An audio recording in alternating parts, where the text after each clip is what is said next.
Okay, perfect.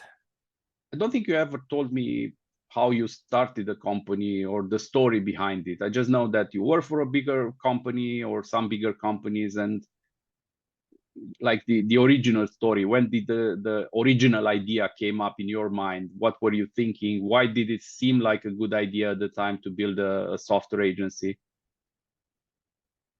Yeah, I don't know if I tell this a lot, but yeah, I didn't necessarily like came up with this idea to build a software agency. Um, but I was rather kind of curious and I really like to build stuff. And it turned out that, building stuff for other people was a bit easier, especially in the beginning, because I already had those skills to build stuff. I didn't necessarily, had an awesome idea or something like that. So naturally, I like working with founders to basically bring the idea to life. And I basically started just myself while I was in university, in between these internships at the big companies. And naturally, after that, some of the clients kind of started asking me for more and more stuff that I just couldn't do by myself. So I naturally reached out to some friends from university, some friends from high school that I already worked with. I knew they were good. I knew they were able to, let's say, deliver on the same quality and speed that I already was doing, and so I just felt comfortable working with them, and that's how I started. And then naturally, as other projects came along, I said, like, this seems like an opportunity to basically make a living. So I decided to basically focus full time on this. So you didn't consider the make money fast option anywhere in this process? Because a lot of Yeah. people who start companies, they think about, how can I make a lot of money fast? And it seems even nowadays that build a SaaS. I see a lot of Facebook commercials who says like, if you want to reach 1 million or even more dollars, just build a SaaS or a micro SaaS. Did you have this idea in mind that you might make a lot of money? Did you wanted this or not so much? I definitely didn't start with just having the idea to make a lot of money fast. And I think I like to be in that boat that get rich slow, because I think that gives you way more freedom and peace of mind, right? I was actually just listening on a podcast, My First Million, and the guys told a story that I didn't know before. I'm curious, maybe if you know it, but basically, No. did you know that Charlie Munger and Warren Buffett had a third partner? I had an idea about this, and I was thinking about exactly them when you said build or actually get rich slow. They are like the image of get rich slow, Yeah. and they kind of proved it. It works. We all know that, but being young, it's like I don't have time to wait. Well, yeah, because you're impatient, but that's the time when you actually have time, right? So It's because maybe you want to do something else. Maybe you just need the money for, I don't know, a fast car or whatever. You want to live life experience, and then building the company is just a way to get there. It's not like the end goal for you. So did you experience this, or were you more focused on getting things better? Maybe I know you have experience in other bigger companies. Were you seeing some sort of problems in the way they were doing software development, and you had this idea of making something wrong, do it the right way, or not that much? I definitely saw a lot of I wouldn't necessarily say problems, but maybe the good word is inefficiencies in these big companies. Um, and I was always kind of thinking like how to make that process better, like basically the software development process, right? So for example, what I've seen at the big companies is that initially, like the very first, for on the first few months after you get hired, you don't really do a lot of stuff. Like you don't really get to build many features. You don't really get to have an impact. Even now, fortunately, I still have friends that are working for big companies that still don't really feel like they have a big impact. And that's very different than what I felt when I joined a startup or a company that was profitable maybe, but still at, let's say, not that scale of, you know, thousands of employees. So when things get really small, whatever you build, it's noticed, and you tend to be more efficient. Like I tended to want to ship stuff faster for these companies because I felt like if I do that, then they will succeed. And that's exactly the Yes, reason why I didn't want it to go that route. I agree, but also you have to consider that also at some point in their lives, also Amazon or Google, they were startups, and I pretty much I'm sure they were a lot faster. I think the challenge is to keep the speed as you grow momentum, but that's another topic for conversation. So I was always curious when I mean, is this build an MVP, you know, build a startup, is this something you would say is suitable for anyone, everyone, or is it like you have to have some sort of pre-qualifications from your experience of dealing with such early stage founders? That's a good question. I mean, I think everybody can do it, but that, like, everybody can build a startup, everybody can have an idea, everybody can execute on an idea. Now the question is, will they do it or not? And this, I guess, the answer of this question defines whether or not somebody will do that, and will they take action? Will they ask themselves, like, is this a problem that exists in the world that I'm willing to solve, right? Is this something that I want to allocate 5 to 10 years of my life to build, right? Or is this a risk that I want to take because I have some capital, I want to allocate that, you know, I want to see what I can do. So I think, you know, the answers of this, if you try to answer these questions, these next questions, let's say the second order questions, then you start to realize that there's some personality traits, there's some, you know, maybe people that are in contact with lots of people where they can see or they can identify problems. But I can, unfortunately, I cannot like necessarily like pick exactly like those traits. Yes, but I mean, based on your experience, like who succeeded and who didn't, if you would be able or in a position to pick the characteristics of a successful founder, what would you say? What would you pick? You can pick the age, you can pick the experience, you can pick the capital or lack of capital, you can pick the grit. What would you put in the ideal? Because we always talk about, you know, ideal buyer persona, but we don't talk much about the ideal founder persona. Yeah. I'd say perseverance is a big one, because a lot of times when you're starting something, I think a lot of times that's not going to be the end idea or the end product or the end goal. I think many times the first idea that you have and then that you execute on is not the one that you end up with, right? And maybe a good story here is Airbnb. Like Airbnb comes from air, bed, and breakfast, right? Initially, their idea was literally to put like air mattresses in your house and people would sleep on them, not on your bed. So like that was the first idea, and it worked for, you know, their initial use case. But then they realized that there's no need to put that, right? Like people typically have Yes, but beds. I mean, they didn't go that far. They are still, you Agree. know, bed and breakfast kind of accommodation, and there are still people who rent out their, you know, mattress, let's say so, in their living rooms, and they kind of live with their guests. I wouldn't say tourists, because if you live in the same house, they feel more like guests. Yeah. But they didn't. I tend to disagree with this idea. I mean, I do know that you have to pivot, that's fine, but in general, one idea that I resonate more with is that great ideas are not as common as we tend to think, and are not as easy as we tend to think. So yes, it's easy to have ideas to make things better in the world, but it's very difficult to have good or great ideas which can actually be executed upon. And most of the startups that are very successful today, they started kind of in the same place where they are. I mean, Uber had this idea of a black cab.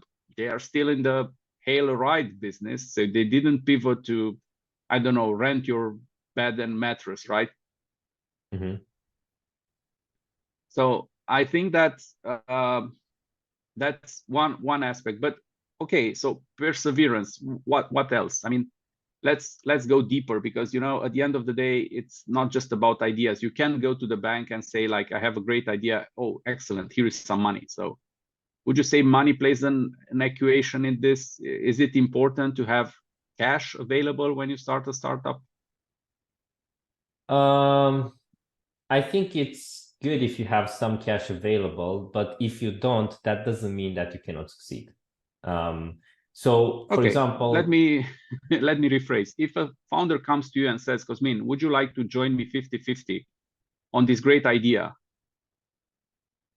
What would you look for in that founder? Let's say it's a business founder. What would you look for if you would decide to allocate some of your time to build stuff for free? yeah. Well, I guess two things and maybe observations here that might be important, right? First, I'm not a VC, right? I might be able to give a few, Yeah, I thousand agree. dollars to some people, or No, we but can work for those money. he's asking for development services. He's not asking for money from you.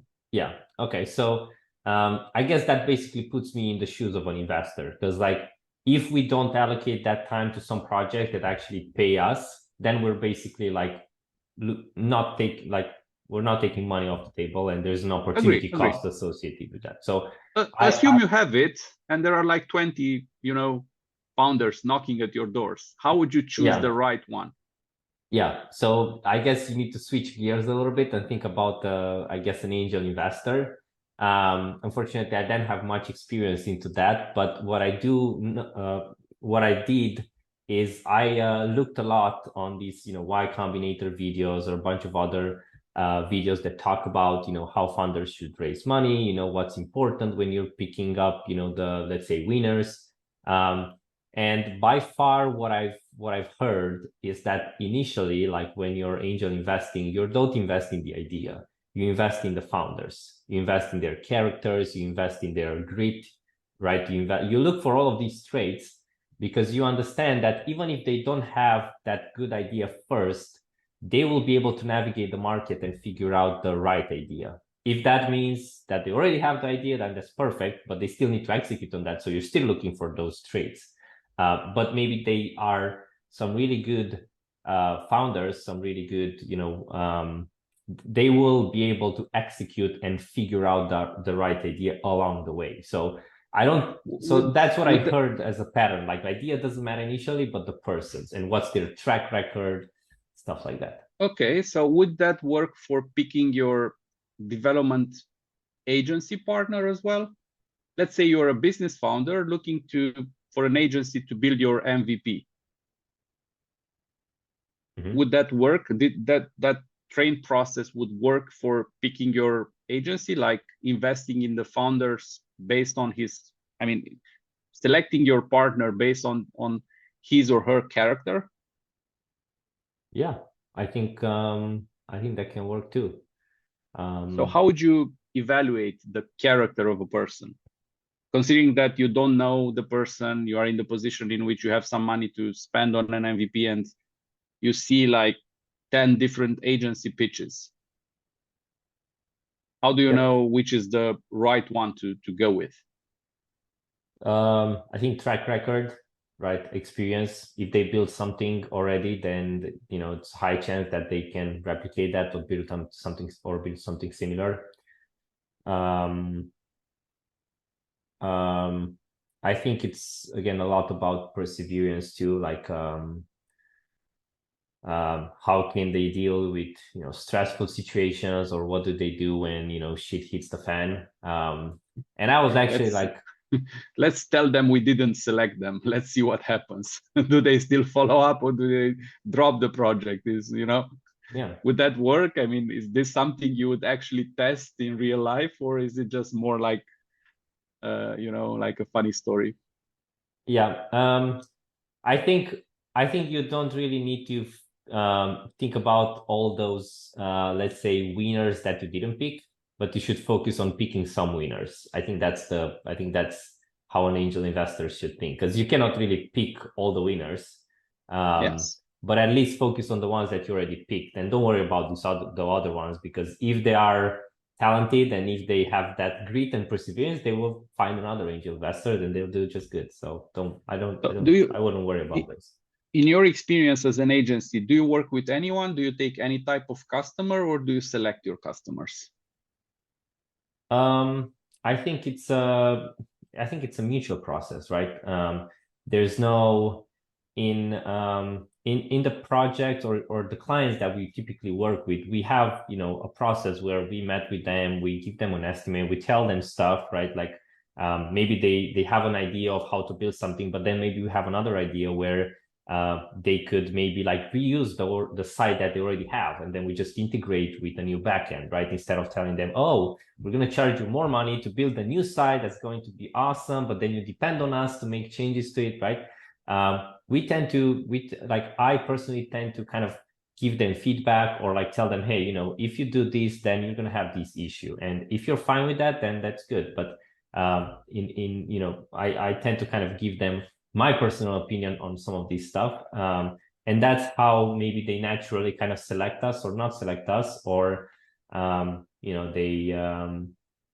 they decide to work with somebody else, or they decide to work with us. So I think doing this process, it's a lot like dating, right? Like you're trying to show up, have good intentions, but then if you figure out then there's not a match, then typically it's not necessarily your fault and it's not necessarily their fault. It's just it didn't work, right? So but is it bad to depend on you as a provider?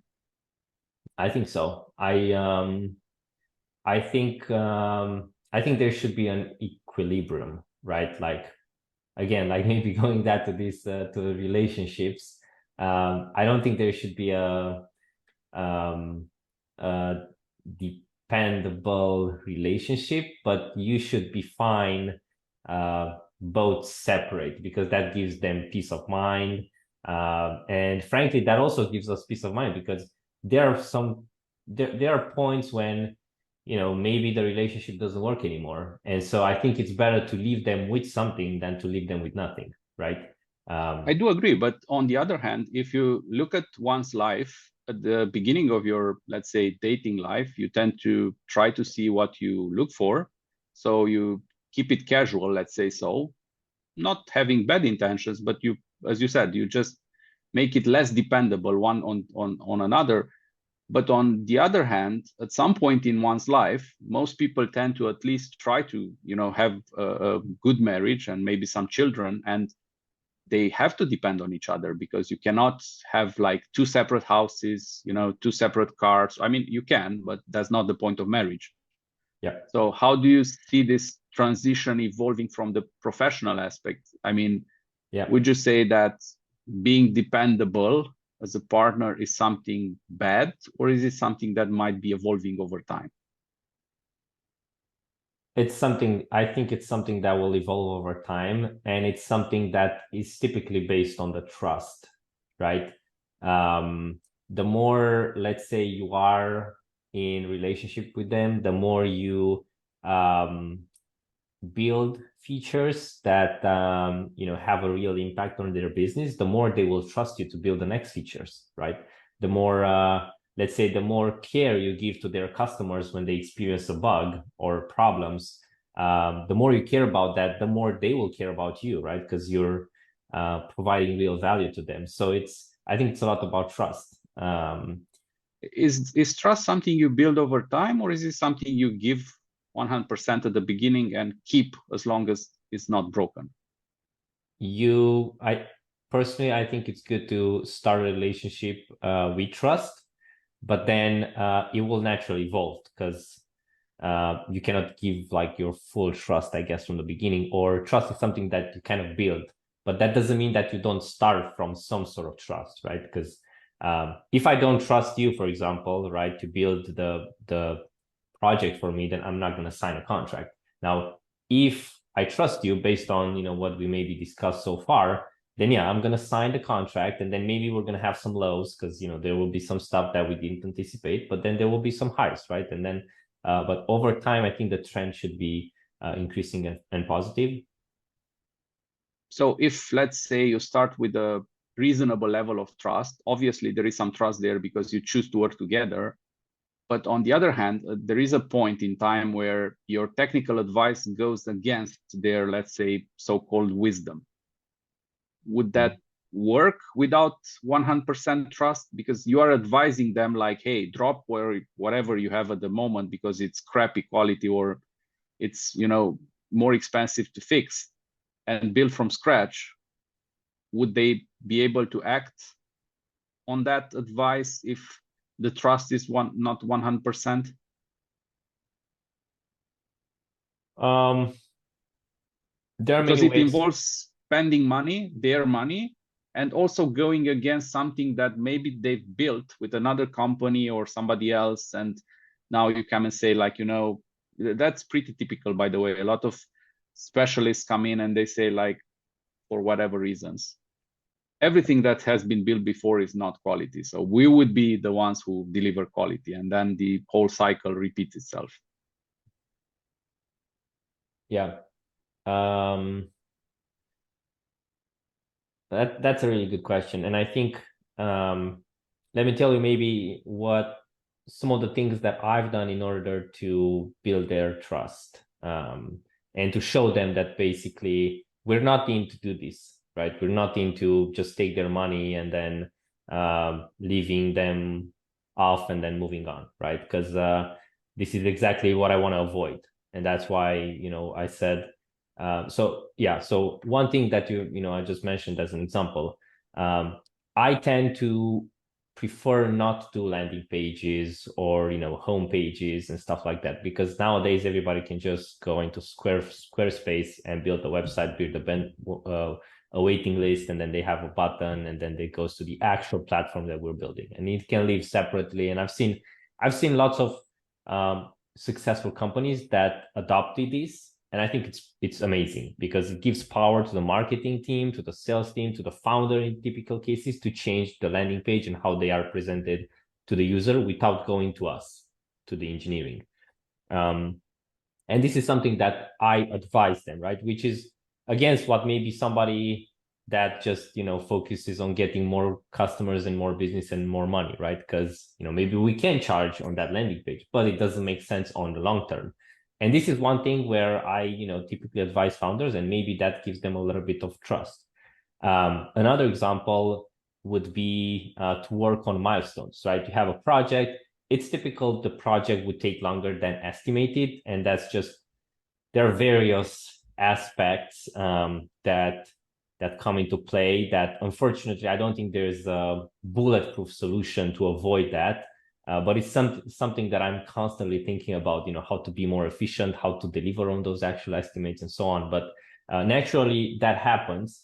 But when I put myself in the shoes of these founders, I thought to myself, okay, the founders should not be penalized if this happen. It should be kind of on us, or it should be maybe a 50-50 scenario or somewhere where they understand that we don't get anything more if the project slows down, right? Because if this would be the case, then we have the incentive to make it longer, right? But if we don't have the incentive to make it longer, then our incentives are aligned. Like, we want to ship as soon as possible. We want to build this as soon as possible. The only problem that we typically have is that we need to pay the engineers salaries, right? I need to be able to charge them some fees so that I'd be able to, pay our engineers so that they can pay the bills, take care of their families. And so the, let's say, common ground that I came up with was, let's work on milestones. Like, your project is 3 months, right? Let's work on milestones. Let's put it like 4 or 5 or 6 milestones. And then we get paid only after each of these milestones is executed. And I think this is something that works pretty well. Obviously, there are still delays, and sometimes we try to solve those, but that's how we typically do. Well, from my experience, while I see that there is a business model happening and agencies are something common nowadays, people, especially after COVID, they've got used to working with remote teams a lot more than before. I do think that the agency model is broken in the sense that at its core, there is no, let's say, reason why the project should not take longer. And stuff happens, as you said, and the customer usually pays a monthly fee. And if it takes 4 months instead of 3, then usually nothing or no one comes and says like, hey, we agreed on 3 months, or except if they agree with milestones, as you said before, and then it doesn't matter if it takes 4 months instead of 3, because the milestone, you are incentivized to finish sooner. But on the large scale, I think the agency model is broken in the sense that it incentivizes the project to take longer, which usually makes or takes more money out of founders' pockets. So how do you balance this with the fact that over time developers get smarter and get a lot more done faster? So how do you balance this aspect in meeting the customer's demands with a evolving, let's say, you have a production capability which is evolving, so naturally if you can deliver more faster, you should theoretically be paid more. Yeah. Per unit of time, if you look at the month, because even if you charge more by the hour because you tend to finish faster, the end project might be cheaper. I think you get what I'm pointing at. But how do you balance this aspect? Because there is a pressure from the developers because they get better, so obviously they expect a bigger payment. On the other hand, I think there is a natural pressure from customers who expect stuff to be delivered faster. Yeah, I think by the only, let's say, solution that I can think of is charging value, like charging by the value, not by the time. And I believe that even with these milestones, we are somehow charging by the value, right? Because we are evaluating how long will this take for us. We work in milestones, so if we finish those milestones earlier, then we still get paid for those milestones. And again, it incentivizes us to move faster, and I think that's a very important aspect for any founder, to build their MVP way faster. So I think that's the only model long term, and that I think aligns all the incentives. Because if you think long term, then if you give enough value to your customer, that means that they will be able to generate more revenue, right? Or they will be able to cut more costs. And that just simply means that there will be more business for you, right? I think in this sort of business, and you might have more experience here, but what I understand is that you typically grow from a customer that grows very, very fast. And that's the opportunity where you can have an impact. You can bring your 120% and bring as much value as you can, because then in the end, you're going to capture some of the other value that your customer creates in the world. So I think that's the only thing, like just thinking from the perspective of, how to make websites faster, that's a different story, and it is way difficult. Yeah, but at the end of the day, I don't think necessarily people want, the website. They want the result that website can bring. So right.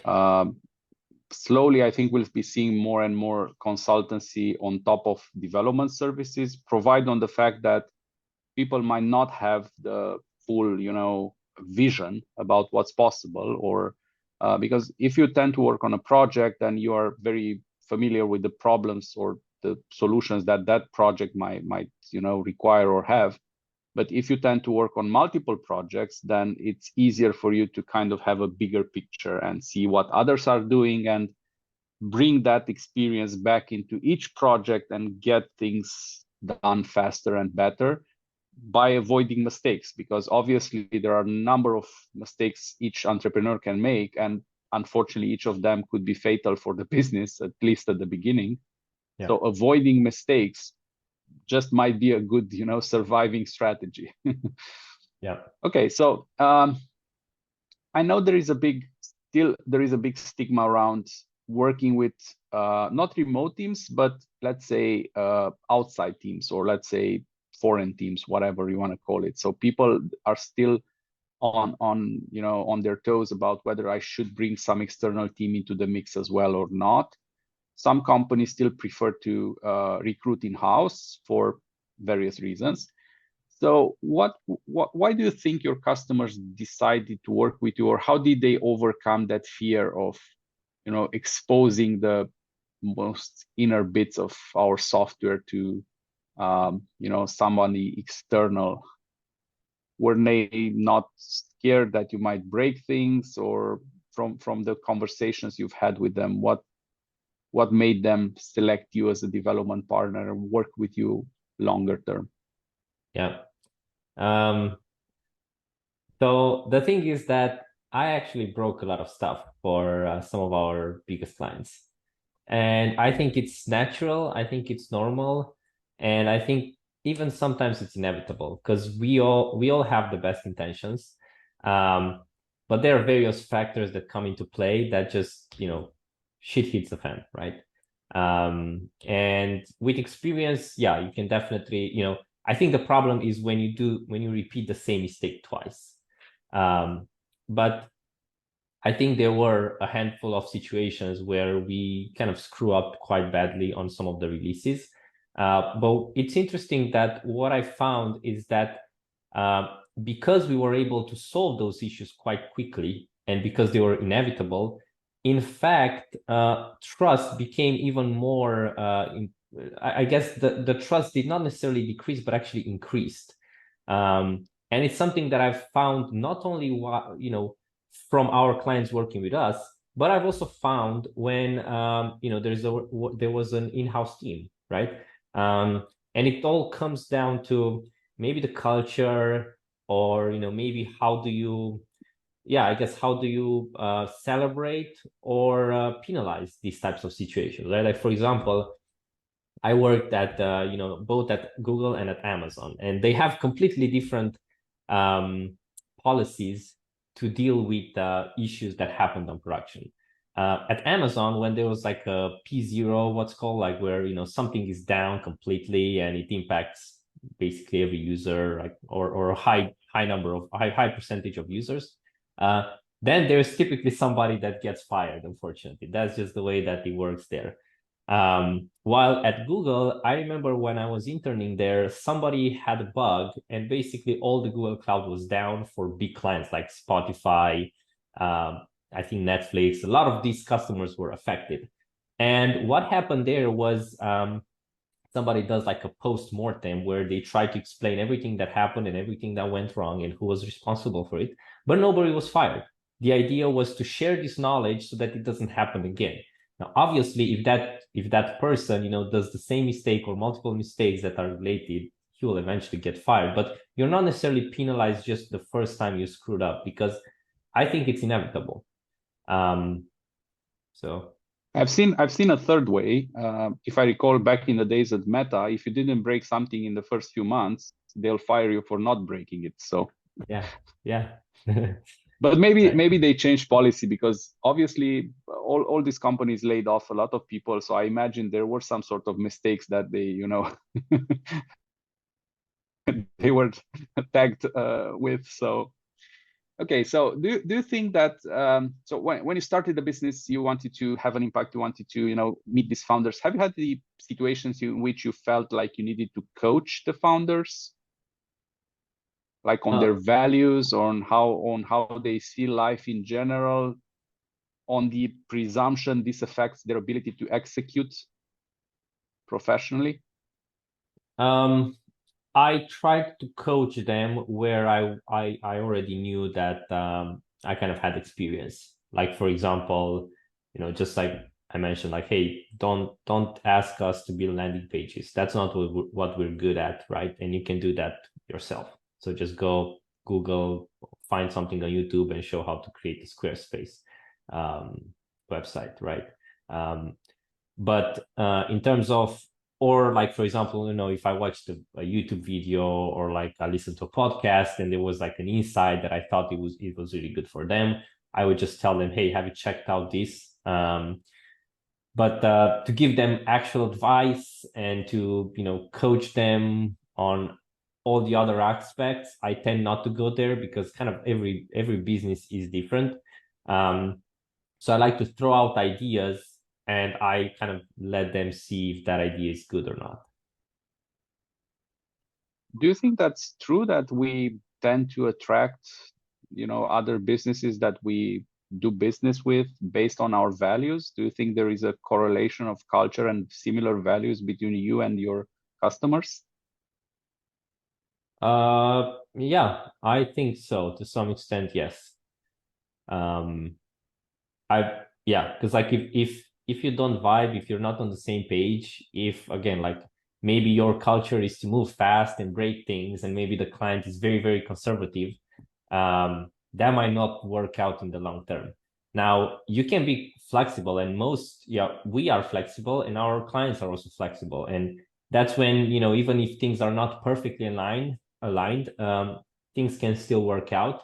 But when there's a huge disconnect and nobody really wants to, let's say, adapt, then I think that will not work long term.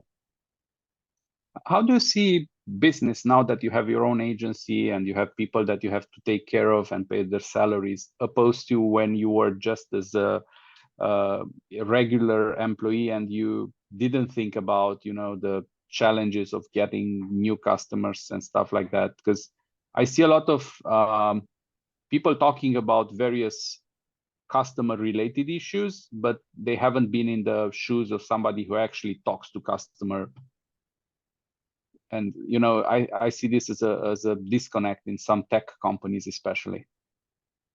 Yeah, well, I can tell you that there's an increased pressure to do that, but I think this pressure leads to trying to find more ways on how you can be more competitive. How can you bring more value to the clients, and how you can, just execute on what they want, so that we can, so that they can test the waters and see the market's reaction. So um, I'm struggling to find. I mean, not I'm trying my best to find clients, but it's not. I mean, it will not be, let's say, the end of the world if we're just not growing, but maybe not going down either, not shrinking. So um, I I think I liked the idea to grow naturally or grow slowly. But what I'm mostly concerned about is not, at the end of the day, not being able to pay the bills. And that's the only thing that matters. Yeah, but I don't think it's a bad thing to say that we could be going through some, tougher times, and companies at the moment are struggling to get new business because the economy is not growing at the rate at which it was even a year ago or even 2 years ago. So I think it's something that we need to basically get accustomed to. There are better times and there are not so great times. So this is something we have to take into consideration. And I think each business cycle or whatever has its own curve, like a Gaussian curve, if you like, where the business grows for a while and then slowly dies. But in general, great entrepreneurs kind of think about the next idea when the first idea they had, it's growing and it's at the top of their execution, then they think about the next one, so that when the first one slowly dies, the second one will be on top. So that's kind of the natural rhythm. So you said that you worked with your initial customers based on the fact you knew each other. Did you have founders that for which you build MVPs that you haven't met before and they were like first time for you? Yeah. Yeah, there's some folks that are maybe friends or acquaintances of some of our other clients. So basically, like word of mouth referrals. But there are some founders that we work with that just resonated with what I was putting on LinkedIn, or all the content that we've put online. And because they resonated with those ideas, when they were ready to build their first MVP, they reach out to me. So yeah, we do. Which works better? Is it better to know somebody, or is it better to be a fresh relationship? I don't think it's necessarily a correlation, but what I can say is that, yeah, I think when you start from a referral, the trust is a bit higher, but that doesn't mean that if you go from a lower level of trust, you cannot build it over time.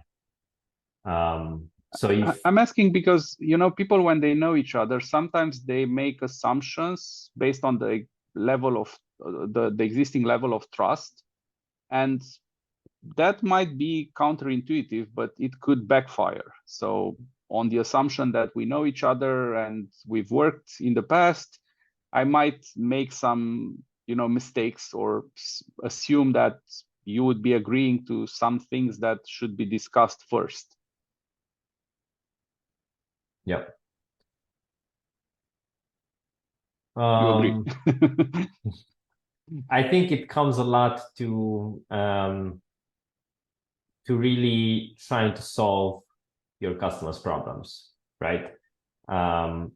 If you really care about your customer, then you're gonna talk with them, and then you're gonna understand exactly what they want to build, and you might even be very honest and realistic about what's possible and what's not. And if you are like that, then there will be no surprises. No matter if this came from a referral, or if he came from an ad, or from just seeing something on LinkedIn. So yeah, and what I can say is that there were times, even with some of our most important clients, when maybe some things were not right in their perspective, but we discussed about it, and after discussing with it, we both agreed on some next steps, and after those next steps were taken care of, right? Like, we actually executed, and we took our part, and they took their part. Then the relationship grew even more closer, and they, were more respectful of us. So I think, yeah, I think relationships are built, and sometimes they need to be fixed, frankly, especially when, just like you said, in these special times, something need to be discussed upfront in order to not cause friction. So on the relationship aspect, do you think that there are some secret pickup lines in business for getting customers?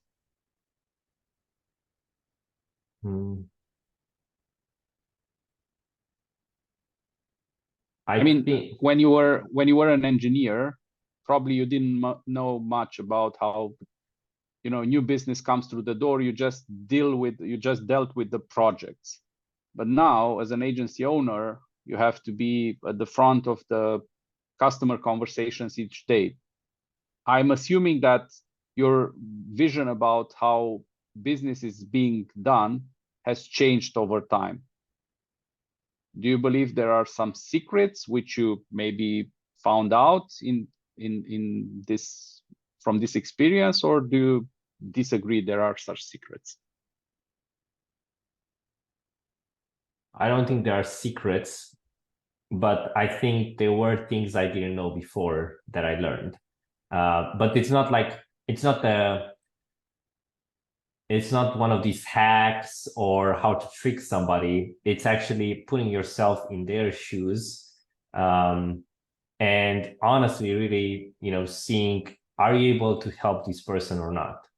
And if you're not, then don't do it. And if you can, then try to explain them why in as best as possible. So I'll say that. I think that's the distilled version of what I learned. Is it worthwhile paying for, I don't know, information about getting new customers? Paying for online courses that teach you business, marketing, sales, or is it just a waste of time and money? I think it strongly depends what you do with it, right? What you do with that information. Information that's like $100, but then what you learn from that course, book, whatever, and then you actually apply it might lead you to an extra 1,000K per year or $1 million, right? So it's actually what you do with that course and the action that you take. I'm very biased towards taking action. And that's why, for example, I don't really read fictional books and things like that. So I prefer to read something that where I can, see some bullet points of stuff I can do or things I can take action on to improve whatever I want to improve. Either, and this can be applied, I think, in any stuff from, personal life, maybe fitness, like business, like I think in every of this area there, if you apply some things that you learn, then I think it's worth paying for it, right? Do you see business as being linear? Is it like an action and result, and you can take a set of steps and predict what the result will be, or is it more like an exponential curve where you need to put a lot of effort and results only come after time? I think it's a mix, right? It's not linear. Sometimes maybe some phases are exponential, but then it fades away. And I think that's common throughout life and maybe every company, right? I think obviously in these services businesses, you might not be able to grow as fast as possible, but at the same time, lots of non-service or like product-based companies don't necessarily experience hyper growth. So I think it there's various situations where your growth might be linear, your growth might be exponential, or your growth might even not exist. So I like again, I really like the idea of growing natural and not necessarily like going full throttle, but yeah. But by natural, you mean like just based on word of mouth? Because I see a lot of companies who only want to do projects that come to them via inbound, basically referrals. And we all know that's the highest form of converting type of customers. We're not disagreeing with that, but is it business, or I don't know, is it okay? Is it good to expect all your projects to come like that? No, I strongly disagree with just going via word of mouth, because it limits your ability to have an impact, right? There are some folks out there that even if you might be connected via one or two of your friends, right? Like I think every person is connected to another one by a few, I think maximum other 7 people, right? So that each of them know each other. But with that in mind, I still think that your impact can be bigger if you can go after these people, or if you put out content so that new people will be able to reach out to you and find you. So I don't think just waiting for people to reach out to you is necessarily good. But what I meant by hyper growth is, maybe let's say a bad example of doing this would be to go out and take a huge loan in order to pay Facebook ads that maybe will get you, some projects, but then maybe you don't hire the type of people that you want, and you sacrifice on the quality of the code that you write. So I tend to disagree with that. And it also, leverage is good sometimes, but I think it's not, that might not be natural. So I haven't done that at all so far, but I did, both outbound. We're trying to put out content out there and things like that, because I think that's how you can have a broader impact, and that's how people will know about you and hopefully have them work with you, give you at least a shot. Do you think that valuable customers need to be chased? I mean, do you have to, I don't know, spend a year or so to get their business, or usually business connections and relationships happen faster?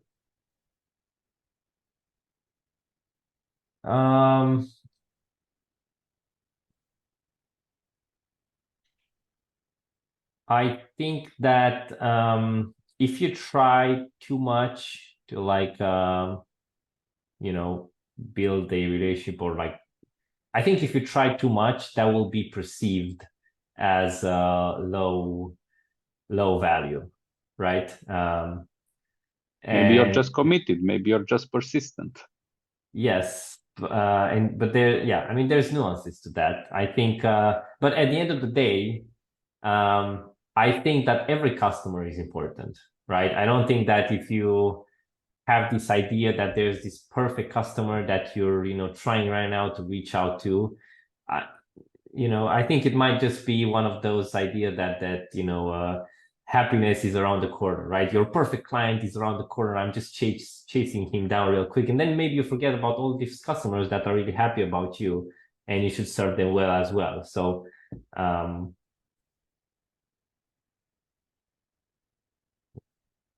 So one final question. Let's assume that you have a bunch of early stage customers you found through your mutual, past colleagues, past acquaintances, or I don't know, work related relationships. And then you want to, you are at the point where you had some projects, you built some stuff, and now you're thinking like maybe just yourself, or maybe with some close friends, like a team of 2 or 3 people. And now you're considering about building an agency, or actually starting an agency, because so far it's been more like a side project. Based on your personal experience, would you do it again? And if so, what would those initial steps be that you would take to start an agency? So make sure I understand the question. The question is, if I were to start all over again in a very similar situation that we already started, if I would still do it, then what would I change? First of all, if you would do it again, because now you have experience, probably it wasn't like you expected. And second question was, based on that experience, if you would do it again, what would the initial steps be? What would you do actually to start an agency? Yeah. I think I would definitely do it, just because so one thing that I really kind of liked about working with founders is, because I was, when I started, I was quite young, in my early 20s. I had the opportunity to learn a lot about how they think, about how they act, about how they allocate resources. And I think that's something that I still kind of look on lots of our customers, because I feel like I'm still kind of learning from them, and I think it's almost like a cheat, like cheating, right? Because you get to learn not on your skin, but on their skin, right? See everything that they're doing good, and maybe some of the things that are not doing good, rather than how maybe I can also think about how can I improve those things, right? What can you take from there and make better, or so yeah, so I would definitely do it again. One thing that maybe I would change is I would start all of this process of getting ourselves out there more from the early beginnings. For example, I would put myself on LinkedIn a bit earlier. I would post content, I would write blog posts, kind of everything that we're doing now, but a little bit earlier, because I think that could kind of compound over the years, and by this time it might have already been compounded by a few good years.